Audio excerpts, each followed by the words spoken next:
Bonjour à tous. Moi, je suis Laurent Bouvet, délégué régional pour le Coras Normandie, donc le coin là, le demi, la demi-slide. Voilà, donc effectivement, on vous fait une présentation à deux voix. Moi, je suis toujours depuis tout à l'heure Muriel Moujard, la directrice du CIBC Normandie. On porte le labo CIBC dans lequel on fait un certain nombre d'expérimentations sur les badges numériques. Mais on porte également une entreprise d'insertion qui s'appelle Telle Quelle, que je vous présenterai tout à l'heure, et qui est pour nous un autre terrain d'expérimentation, du coup, fort intéressant. C'est moi qui passe les slides. Voilà, juste une petite introduction avec notre slide préféré. Ça, j'avais prévenu. Qui est encore plus vrai en structure d'insertion par l'activité économique, puisque l'idée, c'est aussi de démontrer, mais ça, vous l'avez bien compris, de toutes les interventions qui ont eu lieu toute la semaine, que dans chaque situation, on peut effectivement développer le sentiment de compétence, voire même développer des compétences, développer un sentiment de contrôle, c'est-à-dire, pour ceux qui n'avaient encore jamais vu ce slide, la capacité à se dire qu'effectivement, je peux avoir une action sur ma vie et si je vais faire un truc, il va se passer quelque chose en réaction. Également avoir une analyse stratégique, puisque notre objectif à tous, et c'est encore plus vrai en structure d'insertion par l'activité économique, c'est d'obtenir l'engagement, là pour le coup, de nos salariés, puisqu'il s'agit de salariés. On est des entreprises un petit peu particulières, je pense que Laurent va revenir là-dessus. Et comment on travaille du coup avec nos salariés. Alors ce qui est génial, c'est qu'en SIAE, nous avons des situations de travail. Donc là, pour le coup, expérience apprenante. Et pour les structures, c'est aussi une façon de démontrer, et moi ça fait des années que je me bats pour ça, de démontrer que les structures d'insertion par l'activité économique, c'est pas juste un SAS, c'est un endroit où on développe des compétences pour effectivement être un petit peu mieux armé face au marché du travail. Oui, alors tu as raison, on peut peut-être faire un petit détour, parce que c'est peut-être pas évident pour tout le monde. C'est quoi une structure d'insertion par l'activité économique? Autrement dit, SIAE, je le dirais comme ça, maintenant ça va plus vite. Donc les structures d'insertion sont des structures, des entreprises, des associations qui ont pour objet commun de permettre à des personnes qui sont éloignées du marché du travail de retrouver un emploi. Et pour ça, en fait, ce qui est assez génial, c'est qu'ils vont proposer deux choses. Un contrat de travail, une mise en situation de travail, situation apprenante qu'évoquait Muriel, partant du principe que le meilleur moyen de retrouver un boulot, c'est d'en avoir un. Donc un contrat de travail couplé à un accompagnement socio-professionnel. Et effectivement, il y a un vrai enjeu dans le cadre de ces parcours-là qui durent 6 mois, 1 an, 2 ans en théorie, parfois plus, de pouvoir garder trace, montrer l'acquisition de compétences, de capacités, que sais-je, qu'ont les personnes, qu'elles avaient en arrivant et puis qu'elles ont développées au cours du parcours. Et c'est pas si évident de construire cette trace et d'objectiver les choses, en fait, de ce qu'ont acquis les personnes pendant leur passage. Voilà. Et puis donc, en deux mots, nous, Coras, on est une fédération de structures d'insertion, donc avec le métier de les accompagner et de les représenter. Les métiers du nettoyage. Donc oui, non, très humblement, un petit historique, il y a quelques années, Muriel et Eden m'ont capté pour aller voir une conférence à la fac sur les open badges. On était en 2018, je crois. Et on a vu tout de suite un intérêt dans l'organisation, dans le parcours des structures d'insertion, comme un outil possible d'objectivation des compétences acquises au cours d'un parcours. De ce fait-là, on a construit un groupe de travail avec quelques structures pour un peu s'acculturer à l'objet badge. Je vous étonnerai probablement pas en vous disant que c'est pas simple de se projeter, déjà de comprendre l'outil badge et puis ensuite de se projeter sur comment je vais l'utiliser au sein de la structure d'insertion. Comment je vais donner à voir à la personne que ça existe, comment je vais l'accompagner à demander le badge et puis comment la personne va percevoir que ça a une utilité, en fait. C'est ça aussi le souci. Donc on s'est testé sur quelques badges. On avait fait un qui s'appelait Je fais ce que je dis, je crois, à l'époque, qui allait montrer la fiabilité de la personne dans son emploi. C'est assez important dans nos structures.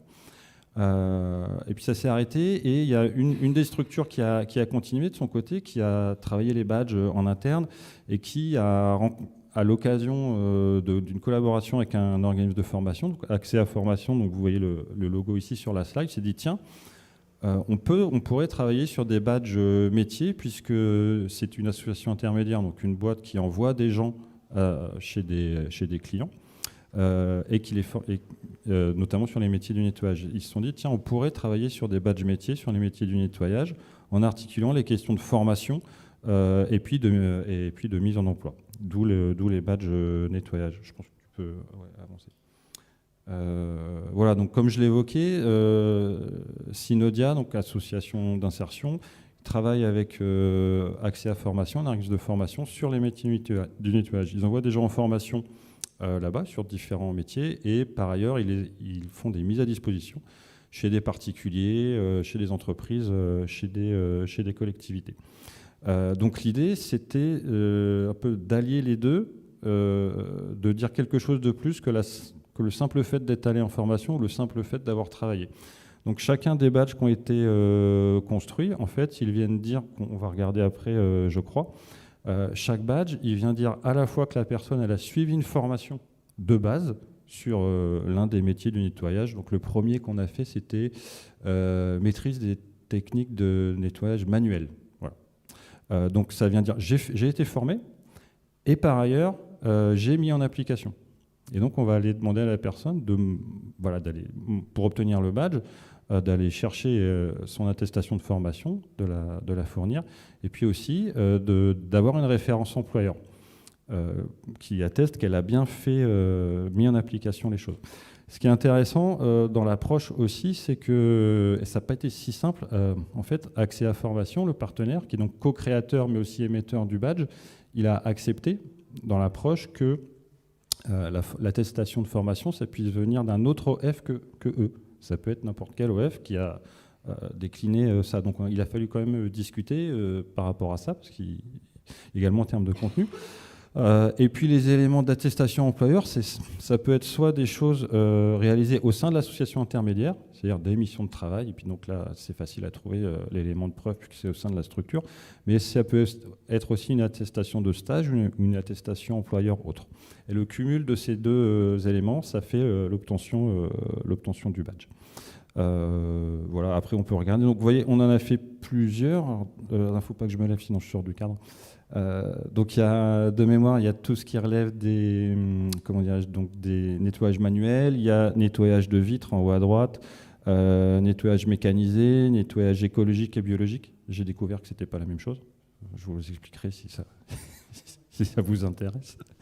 Les techniques de repassage, les salles d'eau, puis il y en a un qui m'échappe. Et les deux petits badges, au liseré doré que vous voyez, c'est des méta-badges, en fait, où les personnes, quand ils les obtiennent, il y a deux catégories, en fait. Il y a les badges plutôt sur les techniques de nettoyage dans les locaux professionnels ou dans les locaux, du domicile. Il y en a 4 ou 5 à chaque fois. Donc le cumul des badges permet d'avoir le super badge. Enfin, vous connaissez le principe. Donc c'est plutôt intéressant. Ce qui a été bien aussi dans l'affaire, c'est qu'on a... Parce qu'au départ, il n'y avait que Synodia. Et aujourd'hui, il y a 3 ou 4 structures qui sont également, du coup, qui ont mis leur nez dedans et qui se sont appropriés les badges tels qu'on les a construits et qui sont aujourd'hui émetteurs, co-émetteurs en fait.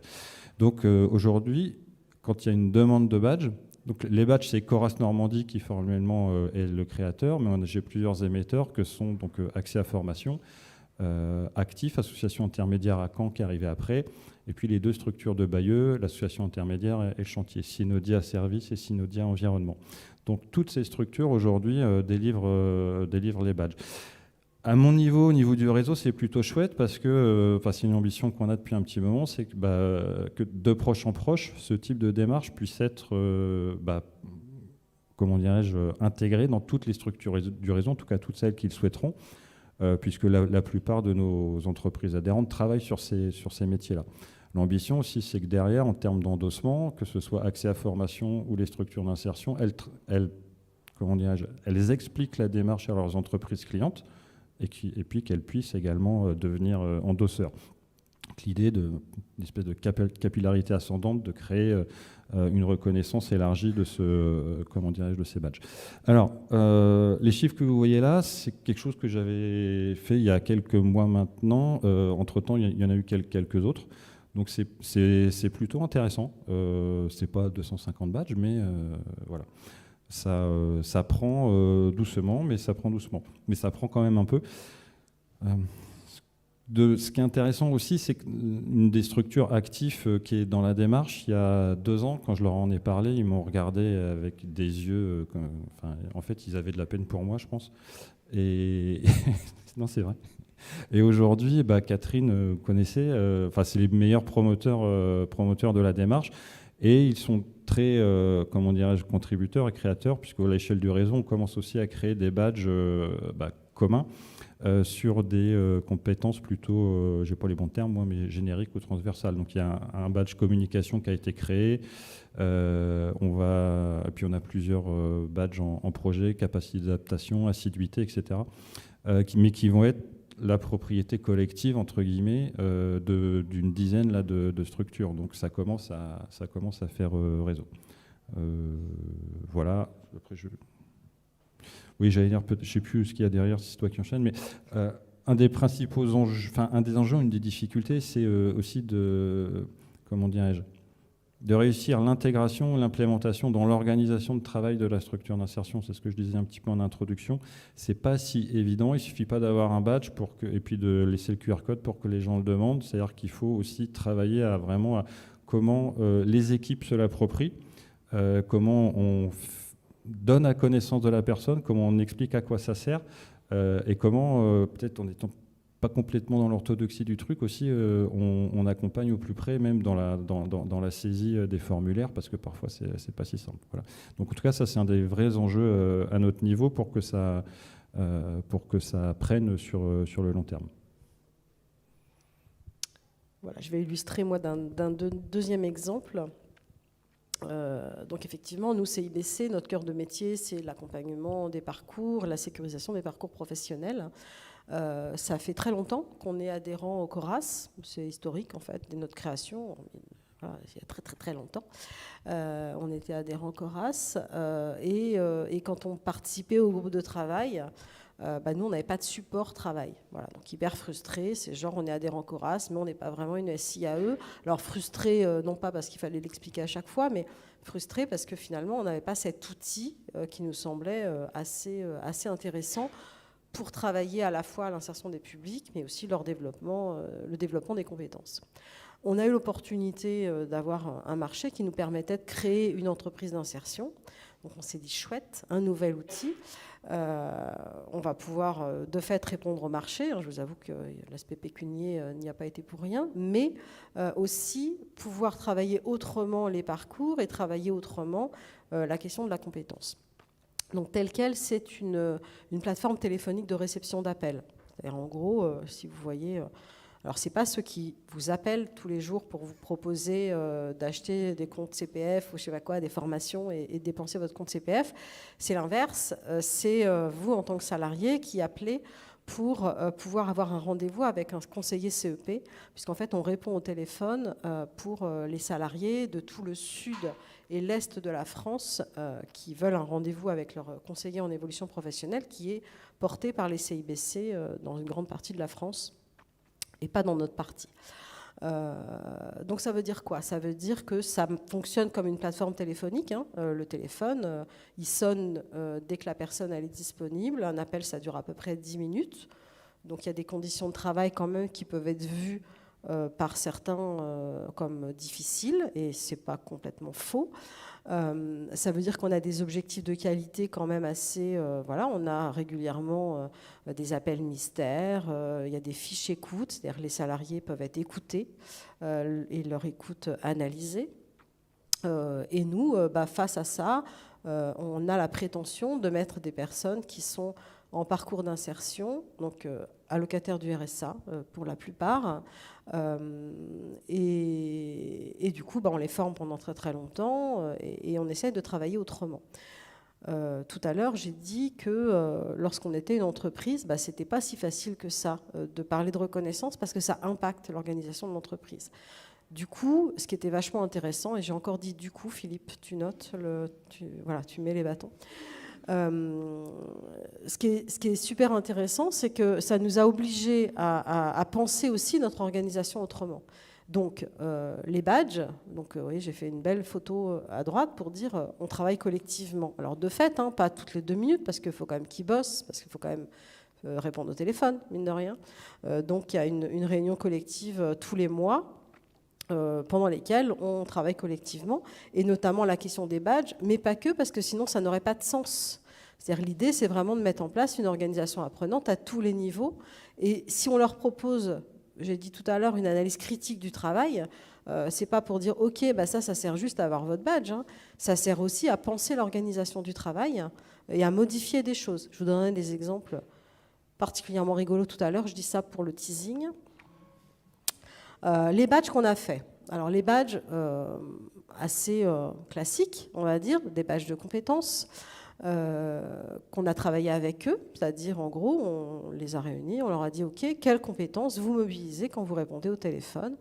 Il en est ressorti ça, donc des 3 badges bleus qui sont des badges contextualisés, c'est-à-dire la synthèse écrite, les critères. Je ne vous ai pas mis les QR codes qui mènent au badge, mais les critères, c'est vraiment lié à un appel de rendez-vous, conseil en évolution professionnelle. Il faut que je sois capable de faire une synthèse écrite dans le logiciel qui va bien, machin. Voilà, c'est vraiment le contexte. Il faut que je fasse attention à des éléments de langage comme ci, comme ça, parce que, attention, France Compétences relit mes écrits.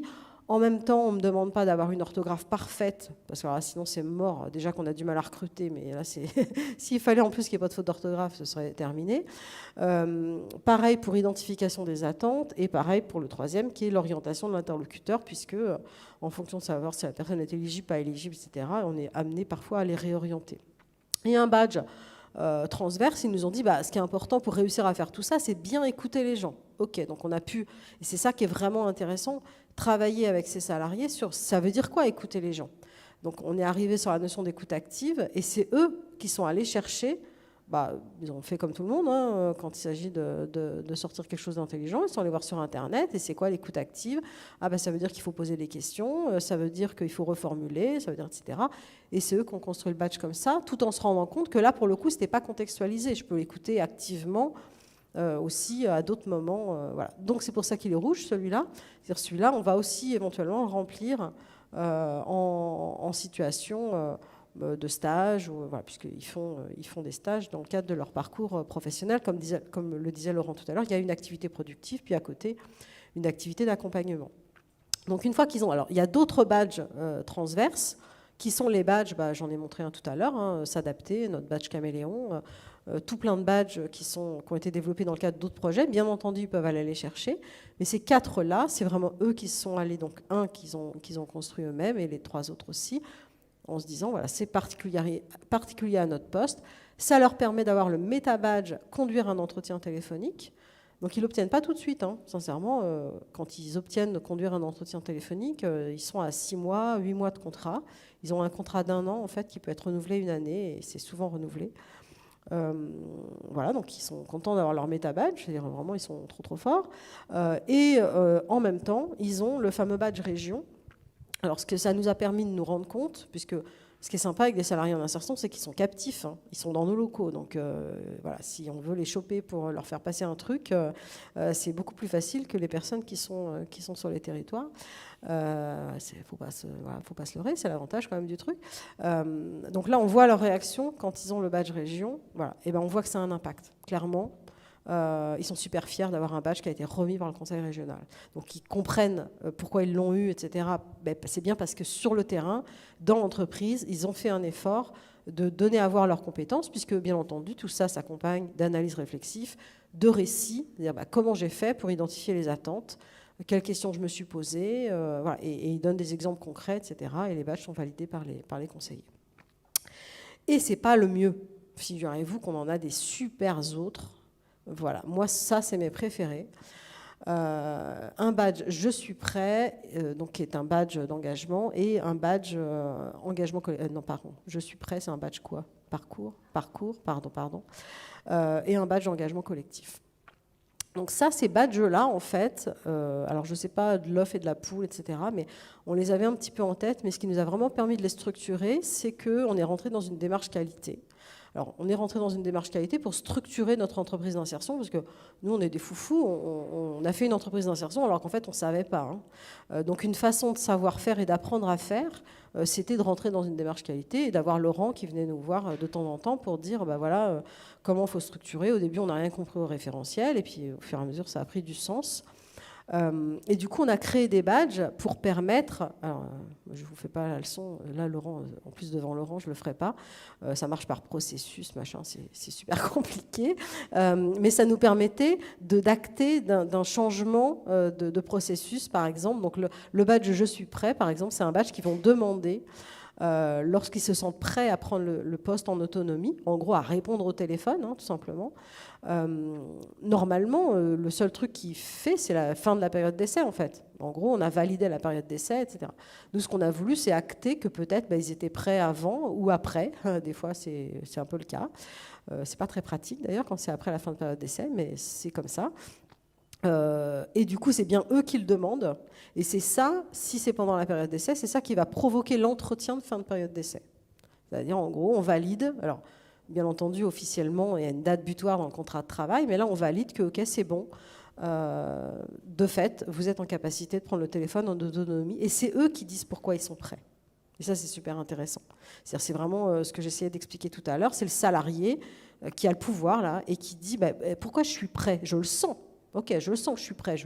Voilà, j'ai moins peur du téléphone. OK. Mais du coup, les mots que je vais poser là-dessus, c'est super important parce que en le remplissant, avec l'aide de la conseillère en insertion, c'est aussi de dire je continue à avoir des doutes. Ouais, est-ce que c'est normal? Peut-être. Va en discuter avec tes collègues. Et les collègues disent non, mais attends, moi, au moment où j'ai rempli mon badge, je suis prêt. Mais en fait, oui, bien sûr que j'étais pas prêt complètement. Je me sentais prêt à répondre au téléphone, mais ça ne voulait pas dire que je savais tout. Mais du coup, la formation, elle continue quand même après, même si je me sens prêt. Enfin, voilà, ça donne accès à des choses assez intéressantes. Voilà. Donc ça, c'est vraiment un badge super impactant pour les personnes. Parce que d'habitude, c'est nous qui disons, enfin, c'est le recruteur qui dit c'est bon, tu vas pouvoir faire ça, c'est génial. Bon, voilà. Donc là, l'idée, c'est vraiment de développer la proactivité. Et le badge engagement collectif, on promeut l'idée de l'organisation apprenante, c'est aussi pour marquer que dans l'entreprise, déjà, on est une équipe, c'est-à-dire que contrairement aux autres plateformes téléphoniques, par exemple, on ne les évalue pas individuellement. On note un nombre d'appels, parce que ça marche comme ça, on facture à l'appel. Donc ils sont très fiers de voir le nombre d'appels qu'ils ont réussi à réceptionner. Ils multiplient ça par le montant de l'appel parce qu'ils le connaissent. Ils transforment ça en chiffre d'affaires et ils ont vraiment le sentiment là d'avoir produit quelque chose, d'avoir atteint un résultat. Par contre, on ne leur dit pas le salarié du mois, c'est Marcel parce qu'il a fait plus d'appels que les autres. Bon, Marcel, de toute façon, on ne l'a pas recruté. Il n'y a personne qui s'appelle Marcel. Donc l'important, c'est vraiment de leur montrer ce côté collectif. Et du coup, dans les réunions, on les invite à travailler pour le collectif. Et je vais vous donner un exemple. Des fois, souvent, on entend, et beaucoup trop souvent, on entend « mais les gens ne vont pas y arriver, vous ne vous rendez pas compte, la réflexivité, oh là là, mon Dieu, puis avoir des idées, mais les pauvres gens, ils viennent de loin, machin ». Donc je vais vous donner un exemple que j'adore et que je raconte à chaque fois, donc peut-être pour certains vous l'avez déjà entendu, c'est pas grave, je m'en fous. On a travaillé avec eux le DER, donc le document unique des risques. Et donc là, l'idée, c'est un document pénible, je veux dire, pour toutes les entreprises. C'est quoi les risques? Donc si je monte sur un escabeau, je peux tomber. Si je mets une bougie dans mon bureau, ça peut mettre le feu. Enfin voilà, ce genre de trucs. Et eux, ils ont dit, et à raison, et ça ne nous a pas étonnés, le pire pour nous, c'est la gestion du stress. Des fois, on a des cons au téléphone. Ça, oui, on en a tous. Et du coup, comment on réagit face à ça? C'est ça qui est stressant. On leur a dit, OK, bah, du coup, vous savez, dans le DER, il faut mettre en face des solutions. OK, on fait comment pour gérer le stress? Pas évident, donc assez naturellement, nous, on répond en termes de formation. Est-ce qu'on fait de la sophro? Enfin, voilà, on essayait de... Et eux, ils ont inventé un truc absolument incroyable, et vraiment, j'insiste là-dessus pour montrer qu'il y a de l'intelligence collective chez tout le monde. Il suffit juste de prendre le temps. Ils ont inventé le con du mois. C'est-à-dire qu'en gros, tous les mois, ils élisent le con du mois. Ça veut dire quoi?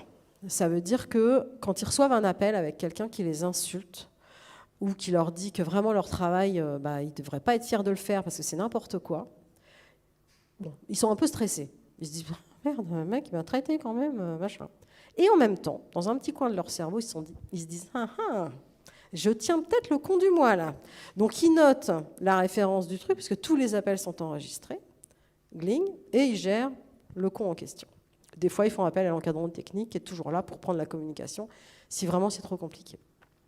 Et une fois par mois, réunion d'équipe, ils présentent leur con du mois. C'est-à-dire, on écoute, enfin, ils écoutent, parce que malheureusement, je ne peux pas trop participer, ils écoutent chaque con et ils disent vraiment, t'as gagné, quoi. Je veux dire, là vraiment, top moumoute, le tien, il était trop top. Alors, ce qui est génial, c'est que ça permet aussi de la réflexivité. C'est-à-dire, les collègues, ils peuvent aussi dire, mais est-ce que ce ne serait pas un peu à cause de toi qu'il était un peu con? Parce qu'au début, t'as dit ça, et c'est là qu'il s'est énervé. Est-ce que peut-être, voilà. Donc c'est ça qui est génial, c'est que non seulement ça leur permet de gérer le stress, mais qu'en plus, ils ont inventé quelque chose qui leur permet eux-mêmes de tirer bénéfice des écoutes, qui normalement sont là pour contrôler les salariés. Donc là, ils sont dans l'auto-évaluation et la réflexivité. Et après, juste pour finir mon histoire, donc le con du mois est élu, ils le dessinent, ils l'imaginent, puisqu'ils l'ont qu'au téléphone. Et cette brave personne, c'est souvent un homme, hein, je dis ça, je dis rien, est affiché pendant un mois. Donc le dessin est affiché pendant un mois et on passe au con suivant. Mais pour dire, là on est véritablement dans de la production qui part de la situation de travail, qui fait penser les gens sur leur travail, qui fait penser les personnes sur comment on va gérer les difficultés de notre travail. Et plutôt que d'élire le salarié du mois, moi je suis persuadée, et c'est eux qui l'ont construit comme ça, que c'est bien plus efficace pour eux d'élire le con du mois. Et là, c'est un vrai engagement collectif. Et ce n'est pas juste un badge. Vous voyez, c'est ce que disait Juliette tout à l'heure. Les badges, finalement, c'est juste un prétexte. Alors, une trace aussi qu'on laisse. Ça, c'est vraiment important, la trace qu'on laisse. Mais aussi un prétexte pour donner lieu à toutes ces situations et donner à voir toute la richesse des situations de travail et toute la richesse de ce que sont capables de produire les personnes. Voilà, j'arrête parce que en 2 slides, je suis capable de vous parler pendant 2 heures. Juste une réaction à ça. C'est vrai que les badges qu'on a travaillés, parce que ça a été le souhait des structures, je vous ai présenté en amont, c'était vraiment pour un usage extérieur, parce que la réflexion initiale des boîtes, c'était qu'il faut que ça serve aux recruteurs. Là, l'exemple qui a été donné, il est vachement intéressant, parce que, et puis j'étais dans une boîte ce matin, on en parlait, c'est-à-dire ça peut aussi et ça doit servir sur un usage interne au parcours, et l'invitation à la réflexivité qu'a très bien énoncé Muriel, c'est vachement intéressant, parce que finalement, cette mise à distance de sa propre expérience, indépendamment du badge, même si la trace est importante, je crois que ça a été dit tout à l'heure, ça va permettre à la personne demain d'expliquer. Et c'est ça, finalement, qui est le plus important et le plus percutant par rapport à un recruteur. Et donc, je vous ai donné un exemple ce matin, et j'ai retourné la salle à 11h, mais c'est les conseillères en insertion surtout qui se sont projetées. Et donc, on a une structure, j'étais assez satisfait, j'en parlais à Eden en aparté, qui, pour travailler les badges, ils vont, avant de partir de leur propre approche, ils vont aller demander aux salariés en parcours ceux qu'ils ont envie de voir reconnus. Donc ça, c'est une forme de petite victoire aussi. Après, c'est une boîte qui avait aussi cette habitude-là, mais c'est probablement par là que ça s'intégrera vraiment dans les boîtes, quoi. Donc ça fait partie des plus-values espérées, pour revenir à la slide. Vas-y, Laurent, continue sur les plus-values que tu as repérées. Ça, les plus-values espérées, ça prolonge ce qui vient d'être évoqué. Je veux dire, la capacité d'amener les gens vers la réflexivité, la capacité de... Vos formulaires, ils sont intéressants, c'est que du texte. Vous invitez les gens à expliquer ce qu'ils font plutôt que de donner une photo, etc. Donc ça c'est chouette. Donc ça, c'est intéressant. Une plus-value espérée, malgré tout, c'est la reconnaissance par les tiers, employeurs demain à l'extérieur. Mais ça, c'est un travail de longue haleine. Je pense que le directeur chez qui j'étais ce matin, il me disait qu'il faut se donner une ambition à 5-7 ans. Il a sûrement raison pour que ce soit pas trop décourageant. Et puis, je l'ai évoqué, moi, à l'échelle d'une organisation comme la mienne, pouvoir travailler sur des éléments d'objectivation, de compétences, d'étapes de parcours, partagés par plusieurs structures, ça fait réseau, c'est chouette. Et puis, si demain on a 5, 6, 7, 10 boîtes qui partagent les mêmes badges, au-delà de faire réseau, ça peut faire caisse de résonance et aussi donner une crédibilité extérieure. Donc ça, c'est vraiment intéressant et on commence à avoir ce petit noyau de structure intéressé. Donc ça, c'est plutôt bien. Sur les points de vigilance, effectivement, ce que je vous ai évoqué ce matin, la réaction de la structure à qui j'ai présenté, c'est les premiers. Parce que pour l'instant, tous les badges qu'on a faits, ils n'ont pas demandé leur avis aux badgés sur ce qu'ils voulaient voir badger. Pour plein de mauvaises raisons. Mais le parti pris, c'est de dire c'est pas grave, on avance quand même et puis ça arrivera. Parce qu'en fait, finalement, là-dessus, quand on dit aux collègues, il faudrait demander aux personnes leur avis, personne dit non, sinon c'est quand même passé pour un sale con. Mais après, comment passer le cap, comment le faire, c'est pas, paradoxalement, se positionner sur un pied d'égalité alors que je suis accompagnant, c'est pas si facile, j'ai l'impression. Je te laisserai parler de la tentation d'évaluer versus le fait de reconnaître. T'en parleras mieux que moi, je pense. Juste les points de vigilance aussi, je sais pas si c'est ça, mais c'est la tentation académique. J'en ai causé. Avec l'organisme de formation, on a un peu bataillé. C'est-à-dire, il faut que ça soit reconnu par d'autres OF. Et puis, si on met dans le badge les mêmes trucs que dans le programme de formation ou dans le titre pro, comme tu le disais tout à l'heure, je crois ça sert à rien, ça existe déjà. Donc, et ça, je pense que ça peut vite arriver à ça. Je sais qu'il y a certains OF que je ne citerai pas là qui font des badges accessibles que pour les gens qui ont fait des stages chez eux ou des formations chez eux. Bon, voilà, c'est bien, mais autant faire une attestation de stage. Voilà ce que je peux dire à ce stade. Ouais, je vais compléter sur aussi la plus-value et les points de vigilance, pas les plus-values. Je ne vais pas redire ce que tu as dit. Je vais insister sur...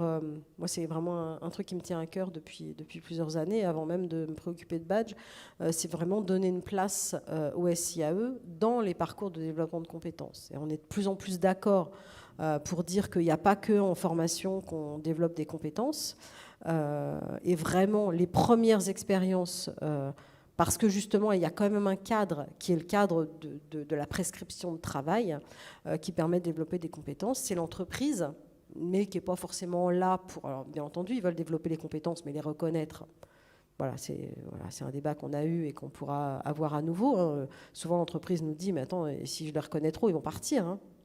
Bon, c'est un peu... On pourra en parler longtemps, je ne vais pas aller sur ce terrain-là. Mais les SIAE, l'objectif, c'est qu'ils partent. Donc, c'est cool, c'est bien. C'est des entreprises complètement schizophrènes. Tout à fait. On rend les gens compétents pour qu'ils s'en aillent. Tout à fait. Et c'est l'encadrant technique, des fois, c'est mais c'est le meilleur. Oui, c'est pour ça qu'il s'en va, c'est le meilleur, on est d'accord. Ce qui est intéressant, c'est que du coup, commencer, là, c'est ce que tu as fait, commencer à construire, mais je pense qu'il y a encore pas mal de perspectives aussi sur ce sujet-là, des écosystèmes, par exemple, de branches professionnelles. C'est-à-dire la SIAE va prendre place dans le parcours qui mène effectivement à l'entreprise ou qui mène à la certification. On le disait tout à l'heure, une des perspectives, du coup, je mélange tous les trucs, c'est bien d'aller articuler la reconnaissance formelle et la reconnaissance non formelle, quoi. Voilà. Bien entendu que les gens, ils veulent des diplômes, oui. Et il ne faut pas que le badge, ce soit le diplôme du pauvre, etc. Il faut juste que le badge soit un outil qui permet que la reconnaissance soit tout au long de la vie, et quand c'est ma stratégie et quand c'est le bon moment, je vais aller valider ça sur du formel. Alors, le point de vigilance, effectivement, principal, c'est vrai en SIAE, mais c'est vrai aussi beaucoup dans les structures, c'est d'utiliser les badges sans changer notre façon de faire. C'est-à-dire, on va faire un petit référentiel, on va voir si la personne elle coche les cases et on va lui remettre les badges si elle coche les cases. Et du coup, on est dans la reconnaissance formelle, on n'est pas du tout dans la reconnaissance non formelle, on évalue finalement la personne. Pourquoi c'est compliqué ça ? Parce qu'en fait, faire de la reconnaissance non formelle, c'est aussi changer sa posture professionnelle. Et ça, c'est jamais très évident pour personne, quel que soit le professionnel, parce que changer ma posture professionnelle, mais quoi, ça veut dire que je ne faisais pas bien avant ? Non, ça veut juste dire qu'éventuellement, nous aussi, on apprend tous les jours et qu'on peut peut-être essayer d'autres choses et expérimenter des choses. Mais parfois, certains ne sont pas très à l'aise sur leurs appuis et du coup, d'une posture parfois qu'ils ont d'experts, c'est moi qui ai quand même peut décider si la personne est compétente ou pas compétente. Quand même, je suis encadrant technique ou je suis conseiller en insertion. Je suis quand même vachement bien placée pour dire si la personne elle est dans le moule, quoi. Non, en fait, on va pas faire comme ça. On va faire réfléchir à la personne elle-même, de savoir si elle est dans le moule. Et toi, tu vas juste l'accompagner. Donc, dans une posture non plus d'expert, une posture pédagogique, et que la personne, il va falloir qu'elle trouve les réponses elle-même. Et souvent, on nous répond mais ils vont pas être capables.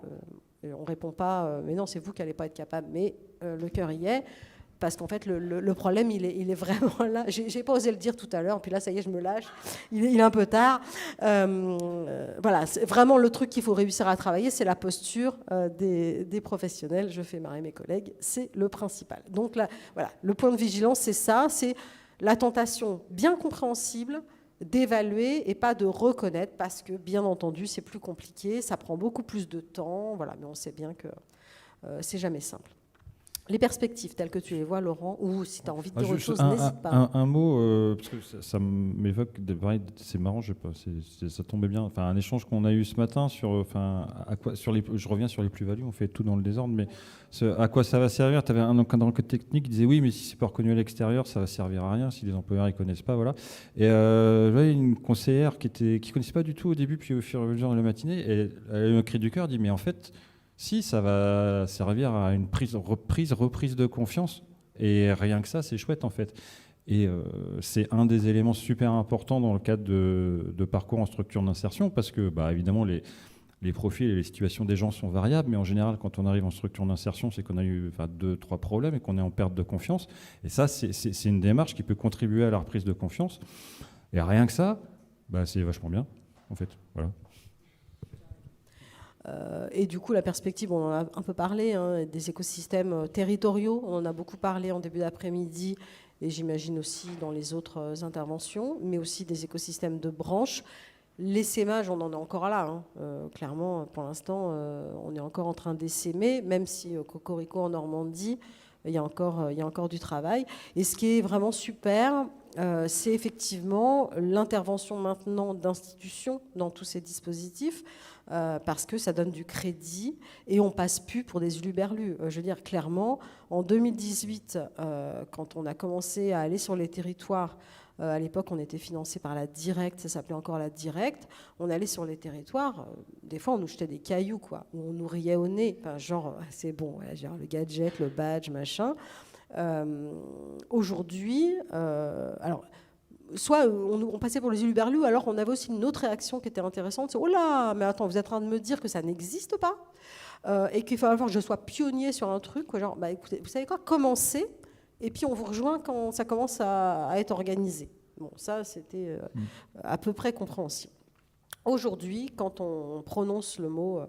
alors malheureusement, à mon sens, badge numérique n'est pas forcément reconnaissance non formelle, mais c'est une porte d'entrée. Donc s'il faut rentrer par l'outil, entrons par l'outil. Quand on prononce ce mot-là, les personnes qu'on a en face de nous, que ce soit des financeurs, que ce soit des professionnels, voilà, moins les personnes, mais j'en ai déjà entendu parler de ce machin-là. Vous êtes au moins la 3e, 4e personne qui m'en parle. Peut-être que là, il faut peut-être que j'y aille. Donc... forcément, quand la Normandie, enfin le Conseil régional sort la Normandie badge les compétences, tout le monde se dit « Ah non, mais alors c'est le truc du conseil régional, ok ». Au niveau du conseil départemental de la Manche, pareil.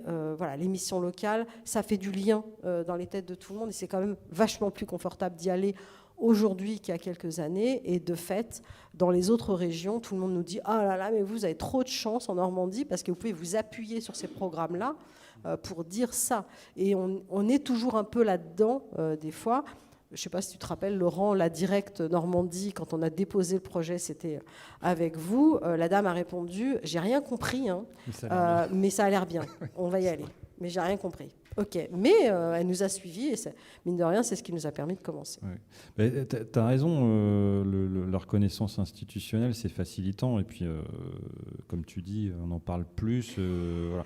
Pour autant, par rapport, il reste beaucoup de travail, puisque ce matin, encore une fois, j'ai eu les mêmes réactions de mais c'est quoi alors, il y en a une qui m'a dit j'ai cru entendre open bar. J'ai dit, bon, ça sera ce soir, j'ai dit. Puis après, je dis reconnaissance ouverte. Elle me dit c'est encore pire. Ah merde. Bon. Voilà, donc il y a des exercices de simplification, vulgarisation à faire aussi parce que c'est pas des notions évidentes. Et effectivement, la notion d'évaluation, elle est tellement ancrée que voilà. J'ai eu ce matin mais ils comprendront pas le numérique, etc. Et cela étant, j'ai une des professionnelles, tu vois, elle aussi, coché toutes les cases du truc, qui a dit mais en fait le problème c'est moi parce que au moins elle était consciente parce que le numérique ça me saoule. Voilà. Et ça c'est une des vraies comment dirais-je une des vraies barrières, alors qu'en vrai c'est pas tant une question de maîtrise du numérique qu'autre chose, parce que finalement je leur ai dit prenez le Canva, vous réfléchissez à ce que vous voulez faire reconnaître, vous avez besoin d'un crayon, d'un papier, puis le reste après on peut le faire pour vous quoi à la limite. C'est plus une question d'approche qu'autre chose. Et du coup, moi, je redis, les perspectives, j'espère que de proche en proche, pouvoir essaimer déjà au niveau des entreprises, associations adhérentes à Coras Normandie. On en a 65 entreprises et structures d'insertion sur toute la Normandie, sur tout le territoire. On n'aura jamais tout le monde, mais voilà, c'est-à-dire qu'il y a déjà un potentiel de développement intéressant. Et puis je sais que dans le champ de l'IAE, il y a d'autres régions aussi qui travaillent là-dessus, Centre-Val de Loire notamment. Ils ont copié, ils ont appelé ça Badjon Centre-Val de Loire. C'est vrai, ils sont arrivés après pourtant. Et j'ai les collègues de Coras Bourgogne-Franche-Comté avec qui il faudrait qu'on échange plus parce qu'ils ont réussi à choper des financements aussi pour accompagner une première cohorte de 6 structures, une deuxième maintenant, sur des objets très proches forcément. Donc voilà, il y a des choses qui petit à petit se mettent en place et c'est assez stimulant, je trouve, sur ces sujets-là. Voilà, donc juste, il y a un travail à continuer pour rendre tout ça accessible. Donc on en a parlé un petit peu, mais de fait, ça veut dire qu'au niveau de la Normandie, ça paraît important parce que voilà, il faut que tous les habitants puissent accéder au badge de la région. Il n'y a pas de raison. S'ils sont dans une structure qui n'en parle pas, voilà, il faut qu'il y ait des lieux physiques, numériques, enfin voilà, des choses qui puissent accompagner les personnes, mais aussi accompagner les structures, accompagner les entreprises, voilà. Et puis effectivement, au niveau national, voilà, c'est nous, on se structure aussi au sein de l'association Reconnaître avec les différents badgeons. Voilà, il y a tout un travail à faire au niveau de l'essaimage. Mais voilà, moi je suis plutôt confiante parce que j'entends quand même, et puis Mme Seller l'a un petit peu sous-entendu tout à l'heure, j'entends bien qu'il y a quand même un intérêt de la part des financeurs à différents niveaux de financement, un intérêt et une claire idée qu'il faut qu'on continue parce que le travail est loin d'être terminé et qu'il faut qu'on continue à travailler pour aller dans cette direction. Mais je pense qu'ils nous suivent dans ces directions-là. À nous de faire des beaux bilans de toutes ces actions pour leur démontrer qu'il faut continuer la prochaine fois. C'est ce à quoi nous nous attelons actuellement avec un grand intérêt. Voilà, écoutez, merci beaucoup. Je mets mon dernier petit machin pour vous donner éventuellement nos coordonnées. Si vous voulez en savoir plus et si vous avez des questions, n'hésitez pas.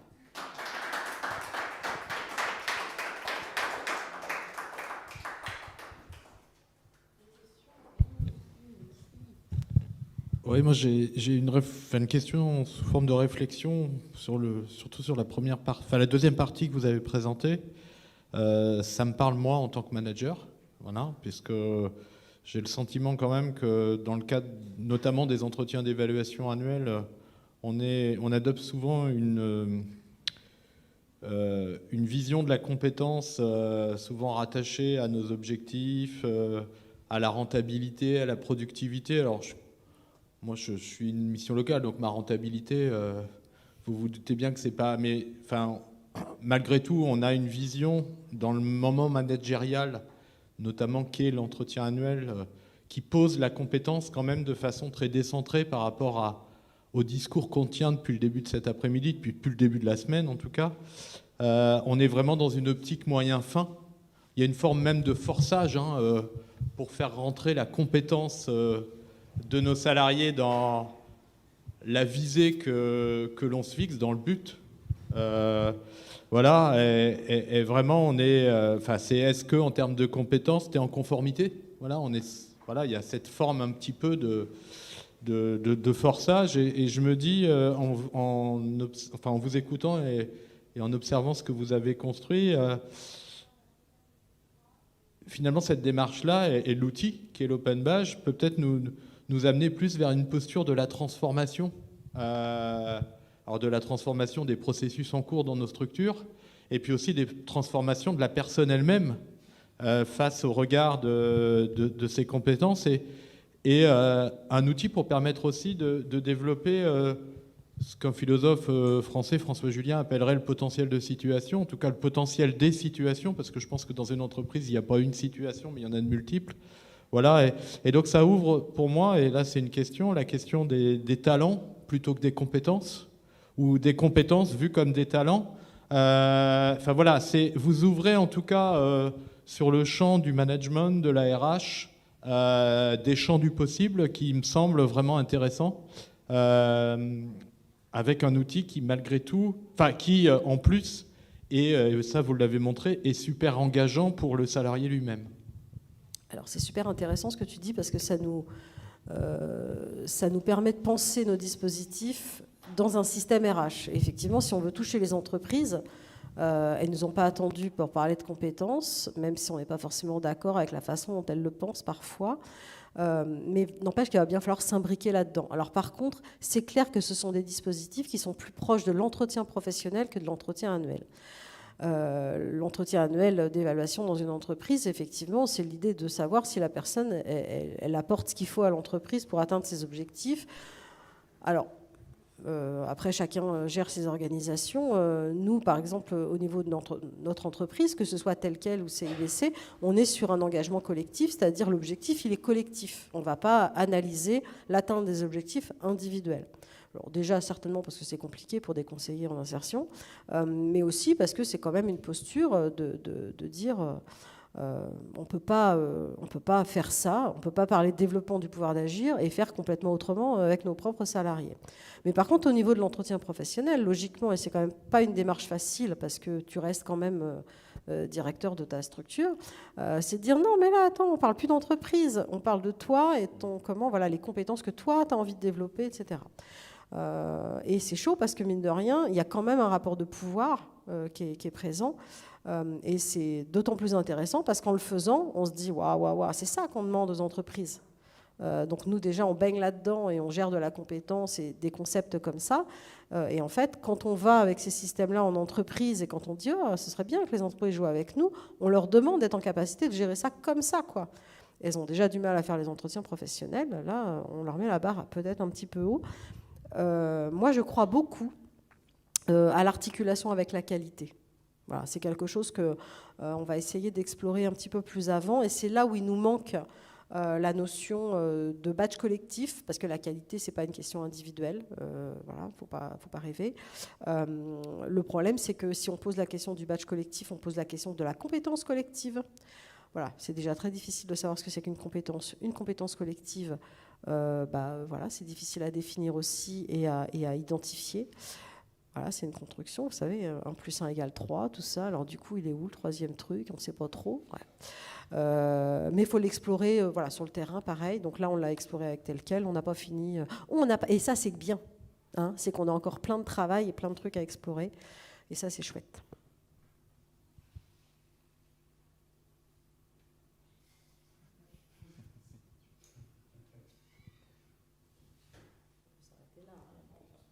Ça nous fait 10 minutes de pause. Je trouve ça carrément raisonnable.